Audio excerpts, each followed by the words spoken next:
নমস্কার, আপনারা দেখছেন আপনার খবর আপনার খবর।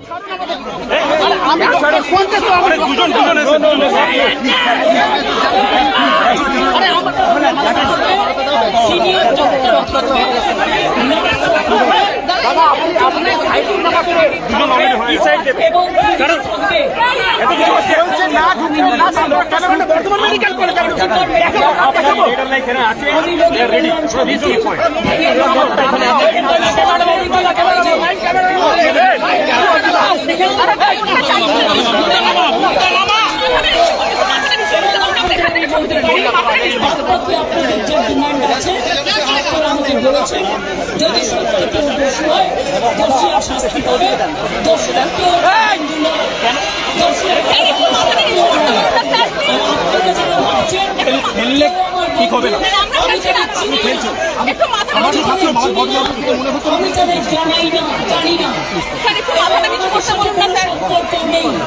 তারা এসছে প্রসেসের মাধ্যমে।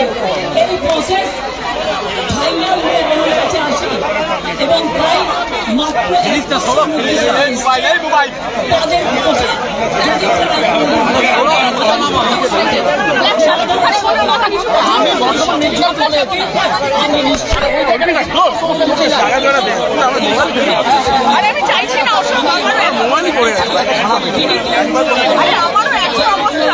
নিজেদের মধ্যে কথা বলুন, কথা বলে সিদ্ধান্ত নিন এবং আপনারা কাজে ফিরুন।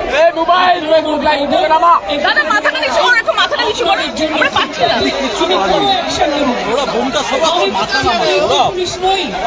ওরা এসপি জারি করেছিল, ওরা 6 মাস মনে রাখবেন স্ট্রাইক র্যালি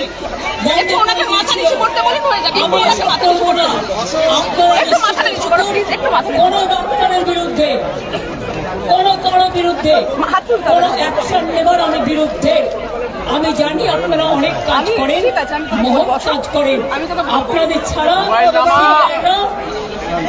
যেটা মারা গেছে ক্যাথলিকও চেঞ্জ করতে পারেন না, চেঞ্জ করতে পারে না। সেই জন্য আমি আপনাদের বলবো, আপনারা ভেবে চিন্তে সিদ্ধান্ত নিন।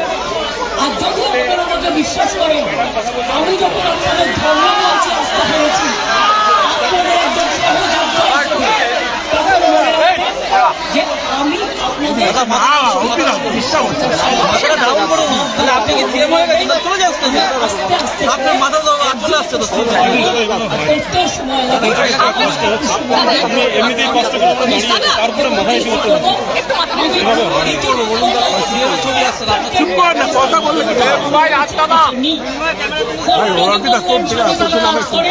এটা আমি জানি না, এগুলো আমার আন্ডারে আসে না।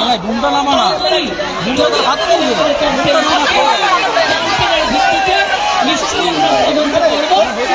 এমনিতে বিনা কারণে সাজা দেওয়া যায় না। তদন্ত যদি প্রমাণিত হয় সাজা দেব। আর একটা কথা, সুপ্রিম কোর্টে কেস চলছে, মনে রাখবেন 17 তারিখেও ডেট আছে। আমি চাই না আপনাদের কোনো ক্ষতি হোক। আপনাদের দিদি হিসেবে আপনাদের কাছে আমি অনুরোধ করতে এসেছি। আমি মুখ্যমন্ত্রী নই, আমি মুখ্যমন্ত্রী হিসেবে বলতে আসিনি, আমি আপনাদের দিদি হিসেবে বলতে এসেছি। যাতে আপনারা মনে ভাবেন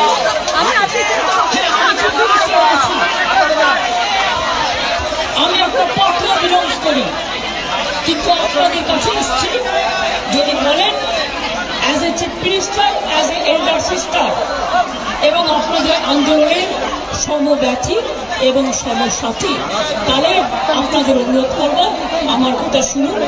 আগেও আপনাদের সমস্যা আমি সমাধান করেছি এবং আবার আমি করবার চেষ্টা করব। আমাকে একটু সময় দিন। ভালো থাকুন, সুস্থ থাকুন। আর একটা কথা বলবো,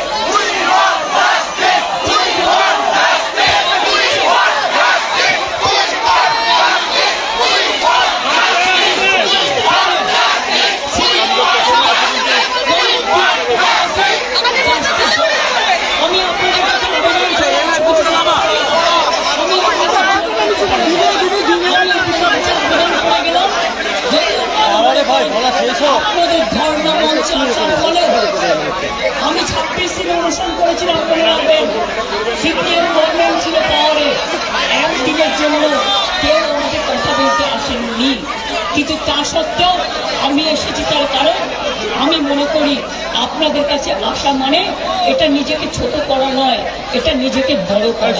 তাই আপনাদের আমি আবেদন করবো, আপনারা বসুন, আপনারা আলোচনা করুন, করে সিদ্ধান্ত নিন। আমার এটা লাস্ট চেষ্টা আপনাদের জন্য করে দিলাম।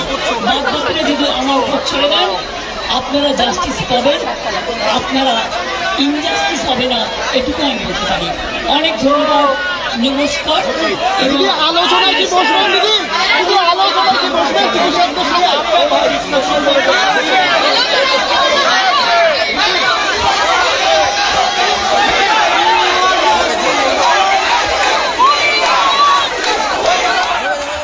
আপনারা দেখলেন আপনা খবর আপনা খবর।